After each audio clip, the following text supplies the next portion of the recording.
안녕하세요. 리얼페이스의 유선영 이사입니다. 오랜만에 인사드립니다. 제가 개인적인 사정이 좀 있어서 카메라 앞에 좀 서는 것을 좀 못하고 있었는데요.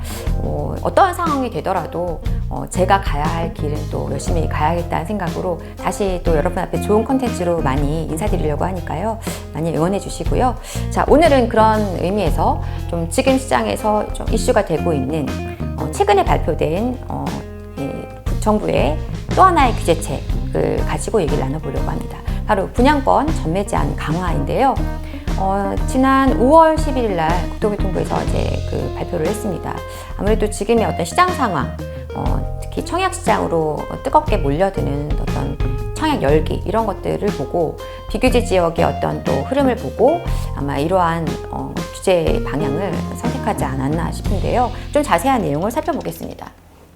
내용을 보시면 이제 제가 원본 자료를 갖고 왔는데 여기에 사실 모든 내용이 다 있어요. 실수요자 중심의 주택 공급을 위해서 전매 행위 제한 기간을 강화하겠다. 어디에? 지금 사실상은 서울 그리고 규제 지역들은 다 분양권에 대한 전매가 이미 제한이 되고 있습니다. 그런데 어디를 말하는 것이냐? 바로 수도권과 지방광역시. 수도권에서는 지금 성장관리 권역 그리고 지방광역시 도시지역까지 성장관리권역과 과밀 억제 권역 이 지역들은 전매를 다 제한을 하겠다는 거예요. 언제까지? 소유권 이전 등기 시까지. 이게 지금 주요한 골자이고요. 보시면 좀 자세한 내용을 좀 찾아볼게요. 이제 지금 여기서는 읽어볼 것이 자료는 한번 다 원본 자료는 한번 확인해 보시고요. 지금 예상하는 것은 제한 기간은 8월까지 시행령을 개정을 완료할 예정이다라고 했는데 사실 이 규제책이 발표되고 나면서 바로 나온 게 뭐냐면 풍선 효과 나올 것 같다 이게 나왔어요. 그러다 보니까 8월로 안 되겠네 7월부터 빨리 시행할 수도 있겠다라고 얘기를 했습니다. 그래서 조금 빨리 조기에 시행될 가능성도 있다는 점을 아셔야 될 것 같고요. 좀 막연하실 거예요. 과밀 억제 권역이 뭐고 성장관리 권역이 뭐고. 그래서 그냥 아주 심플하게 말씀드린다면은 여기 자연보전 권역을 뺀 수도권에서는 이 자연보전 권역을 뺀 지역은 다 전매가 제한된다. 인천, 부천, 또 평택, 파주, 그리고 저 밑에 동두천이라든가 의정부시 이런 지역 다 포함되는 것입니다. 그래서 다 전매가 제한이 되게 됩니다. 그래서 이 시행이 되게 되면 입주 시점까지는 무조건 가져가셔야 되는 상황인데 빠지는 곳은 어디냐? 이천시, 남양주시의 아주 일부 면이라든가 조합면 일대, 그리고 용인시 일부, 그리고 가평, 양평, 여주시, 광주시, 안성시의 일부. 여기를 제외하고는 수도권은 다 전매 제한이 들어가는 것이고요. 그다음에 광역시, 도시 지역에도 전매가 제한이 됩니다. 생각보다 좀 강할 수 있어요. 왜냐? 어떤 분들은 이미 여기는 다 규제 지역인데 무슨 의미가 있나라고 하시겠지만 거기로 유입됐었던 자금, 그러니까 비규제 지역의 비조정 지역의 조정 대상 지역이 아닌 비조정 대상 지역들, 인천이라든지 이런 곳에 지금 청약 통장을 들고 모여들었던 그 수요가 이제는 갈 곳을 잃는 것이죠. 그래서 지금부터 일어난 일이 굉장히 중요할 수 있다라는 것인데, 그러면 왜 이러한 카드를 꺼내들었나? 한번 그거를 봐야겠죠. 왜 전매 제한을 확대를 했을까? 왜 그랬을까? 일단 정부에서 발표한 그 내용에 설명이 자세히 되어 있는데요. 2020년 분양단지 중에 한 40% 이상이 무려 20대 1이 넘는 청약 경쟁률을 기록을 했다고 해요. 그리고 2017년부터 19년까지 수도권과 광역시에 있는 민간택지에서 20대 1이라는 높은 청약 경쟁률을 기록한 분양단지들이 알고 보니까 당첨자 중 4명의 1명은 전매기간이 종료가 되는 6개월 이후에는 분양권을 매도했다라는 거예요. 6개월 내에. 그러니까 무슨 얘기입니까?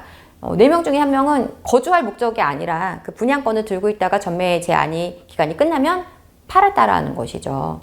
그래서 단기에 차익을 봤다. 이것은 투자 수요가 유입됐다라고 이제 이해하고 있는 것인데, 실질적으로도 보면은 우리가 그러한 상황들을 쉽게 좀 볼 수가 있습니다. 보면 이제 3월 달이죠. 지난 3월에 송도에서 힐스테이트 송도 더 스카이 청약을 했었는데요. 804가구 모집에 5만 8천 명여 명이 청약 통장을 들고 들어왔어요. 평균 경쟁률이 송도 사상 최고 72대 1의 경쟁률을 기록했고, 더 놀라운 것은 이게 5월 11일이었을 겁니다. 무순위 청약이라고 하죠. 흔히 줍줍이라고 하는, 그냥 내가 청약 당첨될 수 있는 가능성을 놓고 그냥 들어가는 이 무순위 청약에는 50가구밖에 안 되는 분양에 6만여 명이 몰렸다고 해요. 그래서 청약 경쟁률이 무려 1175대 1입니다. 엄청난 경쟁률을 기록했죠. 이거 외에도 저기 부평 쪽에 보면 목련 아파트 주택재개발 사업하는 곳은 아주 소량의 물량이 나왔을 뿐인데 엄청나게 많은 청약 통장이 들어가면서 256대 1인가 엄청난 전국에서 거의 최고치의 청약 경쟁률을 기록을 했는데요. 이제 부평역 앞에 입지에 있는 아주 초역세권 입지여서 추후에 GTX의 호재 이런 것들도 기다려볼 수 있었다 보니까 많은 사람들이 관심을 가졌던 것 같아요. 그만큼 지금 사람들은 새 아파트로 수요가 몰리고 있고 그 자리에 좀 작은 자금으로 단기의 차익을 실현하고자 하는 이러한 어떤 수요들이 분명 존재하는 것은 사실입니다. 그래서 사실 어떻게 보면 실수요자분들에게는 기회가 온 것이냐고 했을 때 맞다라고 말씀을 드릴 수 있어요. 기회가 온 건 맞습니다. 일부요. 일단 투자 수요가 많이 들어갔던 진입할 수 있었던 한 축을 안전히 차단함으로 해서 일반 청약 실수요자, 정말 거기에 살고자 하는 사람들이 청약을 할 수 있는 좀 더 원활한 환경을 만들어준 것은 사실이죠. 그런데 이제 한번 여기서 우리가 꼭 생각해 봐야 되는 것은 똑같습니다. 내 집을 실거주 목적으로 내 집을 사는 사람도 내 아파트 값이 더 많이 올랐으면 좋겠다 이런 생각이 있단 말이에요. 그런데 굉장히 이렇게 지금 청약 전매 제한을 진행을 하게 되면 입지가 좋은 지역은 어차피 입주까지 가져가야 되니까 굉장히 신중하게 내 통장을 사용하는 거 신중하게 접근할 거 아닙니까? 그래서 좋은 자리는 많은 청약자들이 몰릴 것이고 좀 입지가 빠지는 곳은 상대적으로 청약 통장이 덜 들어올 거라는 거죠. 그래서 선호 지역과 비선호 지역, 그리고 인기 지역과 비인기 지역, 그리고 어떤 호재성이 강한 자리와 그렇지 않은 자리의 어떤 격차, 청약 경쟁률도 커질 것이고 그로 인해서 아파트 시세 자체에 영향을 미치는 부분도 분명히 있을 것이기 때문에 내 집이 이런 부분에서 비선호 지역이 되면 어떻게 하나 이런 생각을 할 수도 있죠. 그래서 어떤 긍정적인 측면 외의 이면도 분명히 있을 것이라고 저는 생각이 되고요. 그래서 실수요자에게는 일정 부분은 분명히 좋은 부분은 있고 투자를 이런 청약을 통한 투자를 진행하고자 했던 분양권 투자를 하셨던 분들에게는 아쉬움 있는 어떠한 규제의 부분은 맞을 것 같습니다. 자, 그러면은 이제 좀 본격적으로 알아봐야 돼요. 이게 이제 오늘의 핵심 골자인데 전매 제한 강화 후에 일어나게 될 일은 과연 어떤 일들이 일어날까? 제가 이 전매 제한을 가지고 이렇게 오늘 얘기를 나누게 된 가장 근본적인 이유는요. 지금 사람들이 어딘가에다가 내 자금을 투입하고 싶어 한다는 것입니다. 왜 인천에 이렇게 유명하지 않은 인천에 어떤 거주도 할 목적도 없는 사람들이 거기 가서 분양권에 청약에 도전을 하겠습니까? 그래서 그 이유는 어느 정도 시간이 지나서 단기 6개월 지나면 이거를 매도해서 차익을 실현할 수 있다. 단기에 높은 프리미엄을 가져갈 수 있다. 이런 생각들을 갖고 있기 때문인데요. 만약에 이 방향을 막아놓는다면 그럼 흘러갈 자금은 있고 내가 갈 길이 막히면 이 돈이 어디로 흘러갈 것이냐의 문제를 우리가 지금 고민할 필요가 있는 것이죠. 제가 그래서 한 7가지 정도로 뽑아봤어요. 이렇게 쭉 한 7가지 되네요. 하나씩 한번 살펴보도록 하겠습니다. 일단 첫 번째는요. 앞에서 제가 언급해 드렸던 것처럼 청약 단지에 따른 경쟁률의 양극화가 일어날 수 있다. 그래서 이럴 경우에 문제는 뭐냐면 비인기 지역, 비선호 지역은 약간의 미분양에 대한 부담도 안게 될 가능성이 있을 것 같습니다. 사람들이 거기 가서 입주 때까지 들고 있어야 하는데 가격이 많이 오르지 않을 것 같다. 사람들이 선호한 자리가 아니다라고 한다면 청약을 덜 하겠죠. 그렇다 보면 미분양이 날 가능성도 있다. 만약에 실수요 입장이시라면은 저는 비인기 지역이어도 내 거주의 어떤 거주 영역, 생활권에 부합되는 입지라고 한다면 이런 지역을 공략하시는 것은 오히려 실수요자 분들에게는 유리한 전략이 될 수도 있다는 생각이에요. 자, 또 하나는 뭡니까? 기존 분양권으로의 쏠림 현상. 무슨 얘기냐면 지금 이제 전매 제한이 강화가 되는 그 시점에서 청약은 안 되겠지만 청약하면 전매가 제한이 되지만 기존에 전매가 가능했던 분양권은 어떻게 될 것이냐는 것인데 당연히 새 아파트를 가져갈 수 있는 분양권의 거래가 가능하다면 이거는 쏠림 현상이 나올 수 있어요. 기존 분양권 거래가 가능할 경우에 과거에 이제 노무현 정부에도 이 전매 제한이 있었는데 전매 제한에서 1회에는 거래를 허용했습니다. 지금 무슨 얘기냐면 전매 제한이 이루어진 다음에 한 번은 내 분양권을 매도할 수 있었죠. 그렇지만 이걸 받아가는 사람은 전매를 할 수 없는 이런 방향이었고요. 그때 당시에는 이제 비조정 지역, 조정 대상 지역이 없었기 때문에 지금 조정 대상 지역과 아닌 곳과는 전매에 대한 또 차이가 있는데 어쨌든 만약에 분양권이 가능하다면 쏠림이 나올 것이고 그렇지 않다면 받아줄 수요가 없기 때문에 분양권 시장은 잠시 좀 주춤해질 가능성도 있다라고 보입니다. 자, 또 하나 전매 가능 지역들에 대한 포선 효과라고 했는데요. 그러니까 이제 그 전매가 가능한 아까 말씀드렸던 자연보전권역이라고 하면 뭐 여주 또 광주시 이런 곳들의 어떤 분양권은 오히려 또 뜨거워지는 상황이 나올 수 있다는 것이죠. 실제로 그 5월 11일 날 발표가 있고 나서 광주라든가 여주 그리고 수도권의 어떤 그 자연권역뿐 아니라 진주, 영천, 뭐 속초, 뭐 저쪽 지방에 있는 분양권들도 굉장히 매매가 활발했었다고 합니다. 그러면 이미 사람들이 자꾸 아닌 규제가 안 잡히는 지역을 자꾸 찾아가는 어떤 그런 상황이 연출되고 있다. 저는 굉장히 우려하는 부분이고요. 왜 우려하느냐? 이 지방이나 이제 자연보존권역으로 되어 있는 곳들은 수요가 그만큼 제한적이에요. 그렇기 때문에 이러한 어떤 그냥 분양권을 내가 샀을 때 나중에 입주 시점에서 어떤 고수급의 문제가 균형이 조금 깨지는 상황이 굉장히 문제가 될 수도 있고요. 문제는 전매 제한에 대한 이 지금 어떤 규제책이 좀 더 강화될 경우에 내가 매도하지 못하고 장기간 가져가게 되거나 묶여버리는 상황이 될 수도 있기 때문에 그런 거에 대한 준비가 어렵다라는 것이죠. 그래서 저는 이 부분은 사실 조금 우려하고 있는 부분이다라고 말씀드릴 수가 있겠습니다. 자, 이건 정비사업으로 쏠리는 눈이라고 했는데요. 저는 이제 이 부분을 좀 관심 깊게 지켜볼 부분이라고 생각을 합니다. 가능성이 있지만 약간의 걸림돌도 있어요. 일단 정비사업 하면은 우리가 잘 아는 재개발, 재건축을 얘기하는 것인데요. 아무래도 이제 재건축은 그 조합이 설립이 된 이후부터는 매매가 자유롭지 못하다 보니까 그 어떤 특정한 시점 관리처분 사업시행 인가가 신청 들어가기 3년 안에 못 들어갈 경우나 그 타이밍을 이용하는 거래 또한 그 10년 보유, 5년 거주했던 1주택 물건 이런 것들은 거래가 가능할 수 있겠죠. 그래서 그 재개발 물건이나 그 어떤 재건축 때 가능한 물건들은 충분히 수요가 유입될 가능성은 있어요. 그런데 여기서 제가 약간 고민하고 지켜봐야겠다라고 하는 부분은 바로 이 투자금. 높은 투자금이 부담이 되기 때문입니다. 사실 이 분양권은 계약 시 계약금 들어가는 거 외에는 조금 부담을 줄일 수 있는데 사실 이 재개발, 재건축 정비 사업은 초기 들어가는 초기 자본이 굉장히 많죠. 그래서 투자자분들이 사실 선호하면서도 가까이 갈 수 없는 하나의 그러한 방식이다 보니 과연 어느 만큼의 수요가 여기로 더 몰려갈 것인가는 한번 지켜봐야 될 것 같고요. 어쨌든 새 아파트를 받아갈 수 있는 아주 좋은 전략 중에 하나가 되다 보니까 한번 어떤 식으로 움직일지 지켜볼 상황이라고 생각이 됩니다. 자, 또 하나 어떤 일이 일어날까?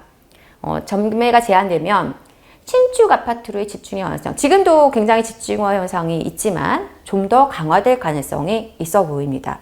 여기도 마찬가지인데요. 신축 아파트의 이 어떤 방향 전환이 되는 부분은 하나의 문제점은 바로 이제 투자금이죠. 투자 비용이 높다라는 것. 그 지금 전세가 대비해서 새 아파트는 전세가율이 굉장히 이제 낮은, 그래서 전세와 매매가 갭이 굉장히 큰 상태이기 때문에 큰 자금을 들여서 선택해야 하는 선택지이기 때문에 제한적일 수는 있겠지만 지금의 상황에서는 충분히 가능할 수도 있다. 이렇게 보입니다. 그래서 신축 아파트에 대한 집중화 현상은 강화될 수도 있다. 근데 여기와 비추어서 재개발, 재건축이나 신축 아파트와 반대로 좀 작은 자금으로 어떤 투자할 수 있는 방향이 없진 않아요. 그래서 그 방향도 보셔야 되는데 바로 구축이죠, 구축.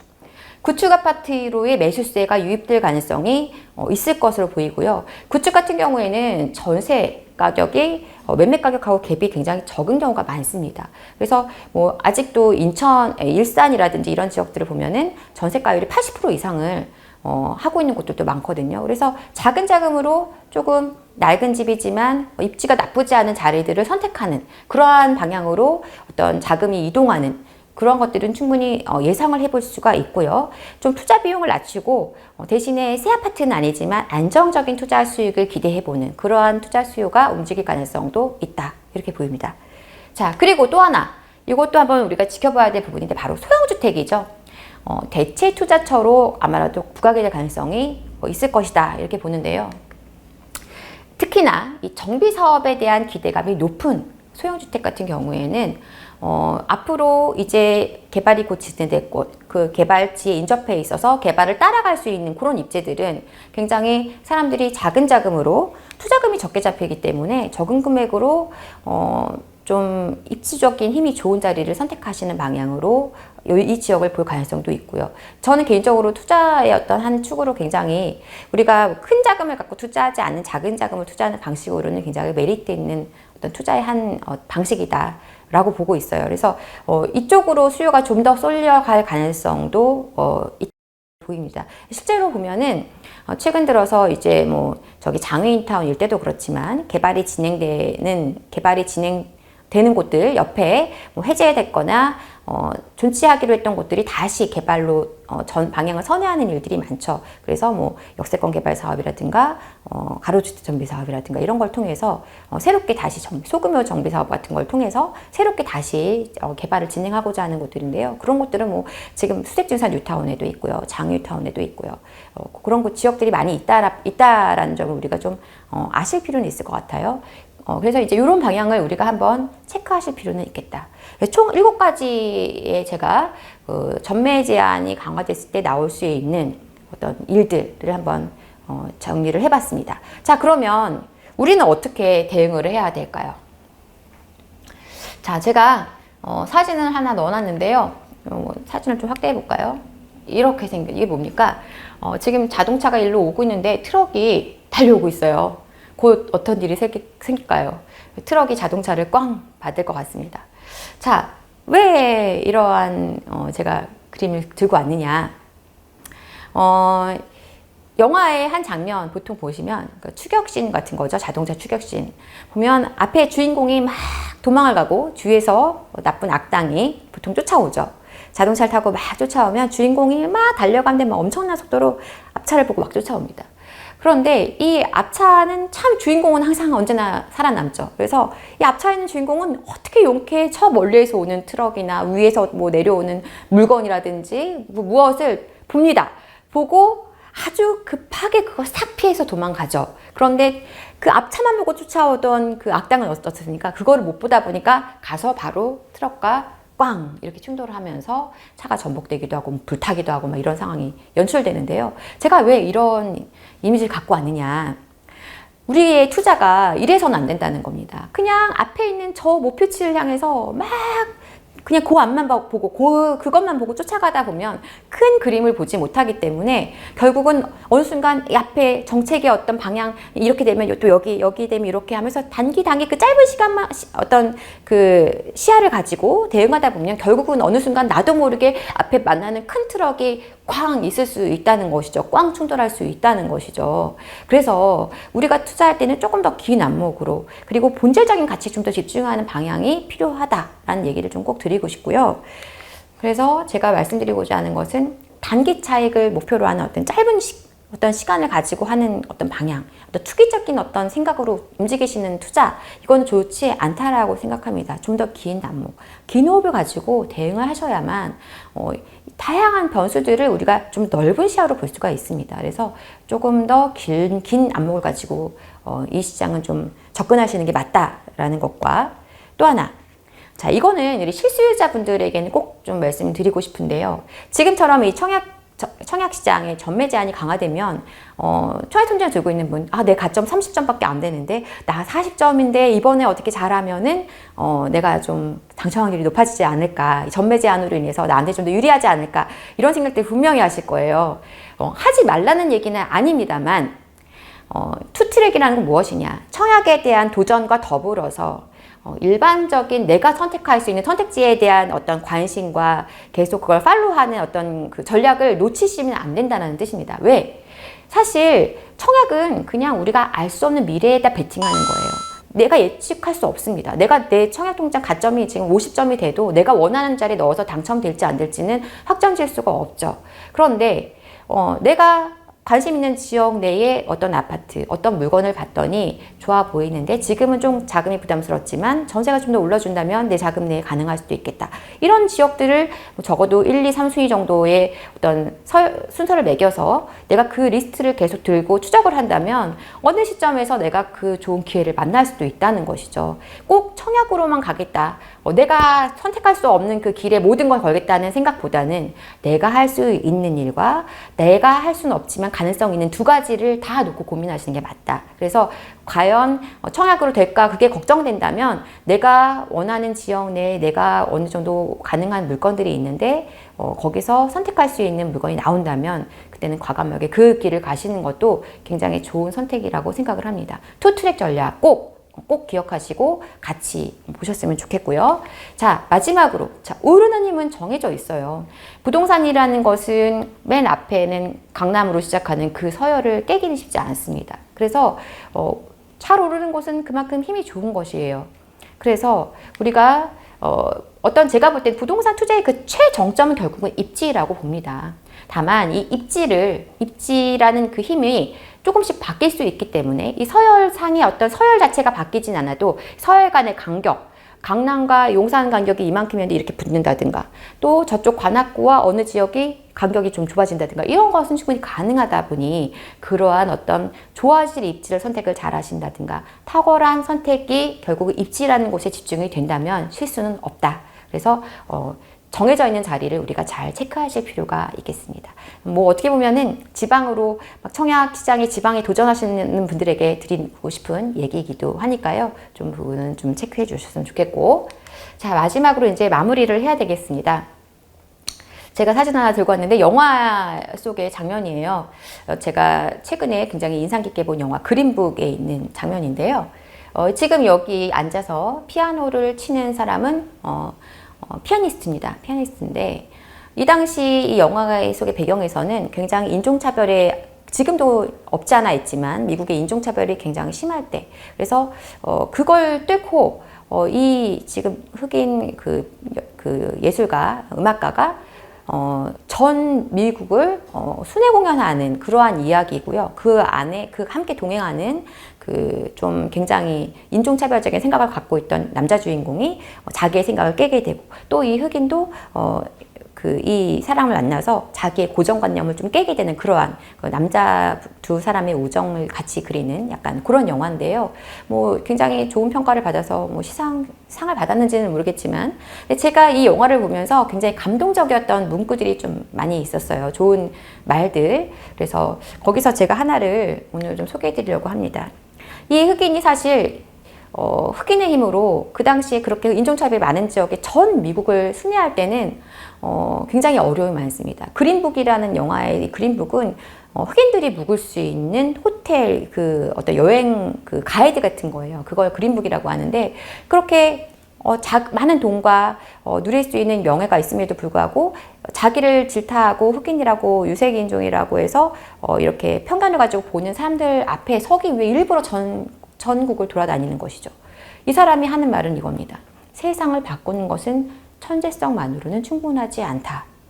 용기가 있어야 합니다. 라고 얘기를 하거든요. 네.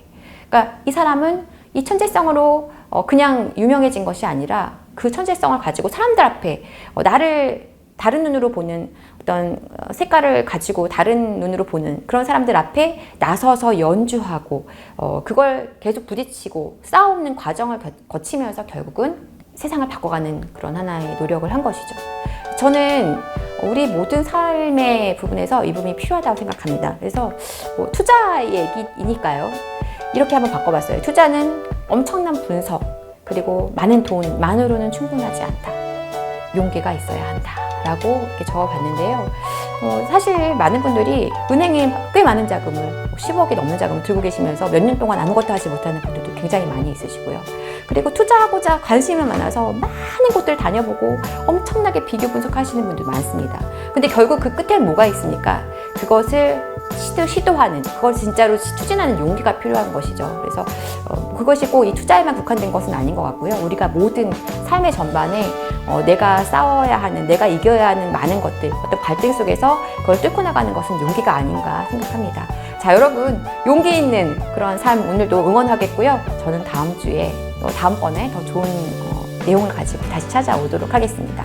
오늘 전매 제한에 관한, 전매 제한 강화에 관한 어떤 대책, 앞으로 어떤 일이 일어날까에 대해서 말씀 나눠봤습니다. 감사합니다.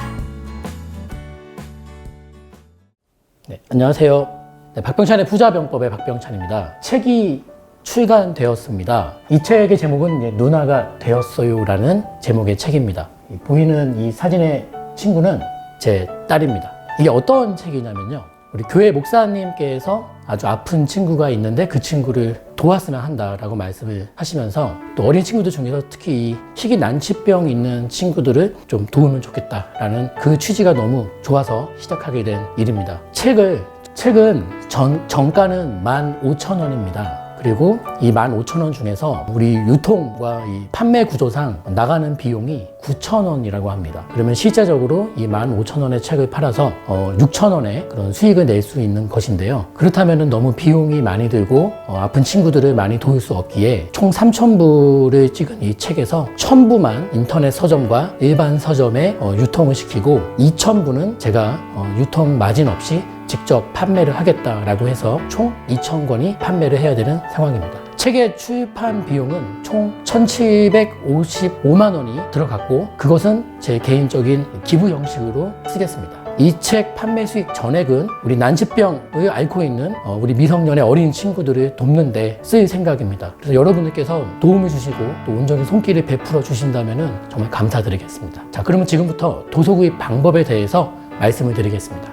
먼저 첫 번째로 해주실 내용은요, 계좌로 지금 보이시는 이 계좌번호로 도서 금액을 보내주시면 감사하겠습니다. 자, 보시면 원래 이 책의 정가는 15,000원입니다. 다만 저희가 전문 판매업이 아니기 때문에 포장이며 배송이며 깔끔하게 보내드리기는 어려울 것 같습니다. 다만 회사 통해서 구입하시는 분들은, 저에게 직접 연락 주셔서 구입하시는 분들은 제가 직접 손수 이렇게 자필 서명을 꼭 해서 감사의 뜻을 이렇게 좀 보내드릴 수 있는 것을 해드리겠습니다. 그리고 2만 원 이상을 부탁드립니다. 택배비며 여러 가지 비용들이 많이 들어갑니다. 도서 금액을 보내주실 때는 받는 분 통장에, 즉 입금자명을 성함과 전화번호 4자리나 본인이 알 수 있는 이렇게 내용으로 좀 적어주시면 좋겠습니다. 저는 박병찬 6640, 이게 제 핸드폰 뒷자리입니다. 나는 이렇게 할지 모르신다 하시는 어르신이 계시다면 그냥 보내주시고요, 저희 회사로 전화 한 통만 주시면 저희가 혼선이 없도록 응대를 해드리겠습니다. 이렇게 도서 금액을 보내주신 후에는 도서 주문 이 도메인을 클릭해 주셔서 배송 내역, 성함, 금액, 그리고 받으실 주소, 이걸 적어 주셔야 되는데요. 컴퓨터로 이렇게 영상을 보시면 영상 바로 하단에 도서 구입 신청 페이지라고 떠 있을 겁니다. 그 도메인을 클릭하시면 지금 보이시는 페이지가 열릴 것입니다. 그리고 원하시는 수량, 그리고 도서는 제목은 누나가 되어서요 선택을 해주시면 좋겠고요. 그 다음에 주문하시는 분의 성함, 입금하신 금액, 그리고 핸드폰 번호, 그 다음에 배송지 주소를 이렇게 적어주셔서 이렇게 제출하기를 눌러주시면 주문이 완료가 되겠습니다. 네, 지금부터 스마트폰으로 도서를 구입하시는 방법에 대해서 말씀을 드리겠습니다. 영상 우측에 보시면 조그만 화살표가 있습니다. 그 화살표를 눌러보시면 글이 나오는데요. 도서 구입 신청 페이지가 있고 도서 구입을 설명해 드리는 블로그 글이 있습니다. 우리는 이제 도서 구입 신청 페이지를 눌러 보겠습니다. 지금 보시다시피 도서 구입 신청 페이지가 뜹니다. 도서 구입 관련된 필독 사항이 적혀 있고요. 원하시는 수량을 1권, 2권 또는 기타 권수 적어주시면 되겠고, 도서명 선택해 주시고 주문자 이름을 적어 주시고요. 그리고 주문자분의 입금자명의 성함과 핸드폰 번호 뒤 4자리를 함께 적어주시면 혼선이 없겠습니다. 그리고 입금 금액, 입금하신 금액을 적어주시면 되고요. 핸드폰 번호 적어주시고 배송 받으실 주소를 적어주시면 되겠습니다. 계좌 안내는 다시 나와 있고요. 아래 보시면은 개인정보 수집 동의 체크하시고 제출하기 버튼을 눌러주시면 주문이 완료가 되겠습니다. 누나가 되었어요. 많이 응원해 주세요.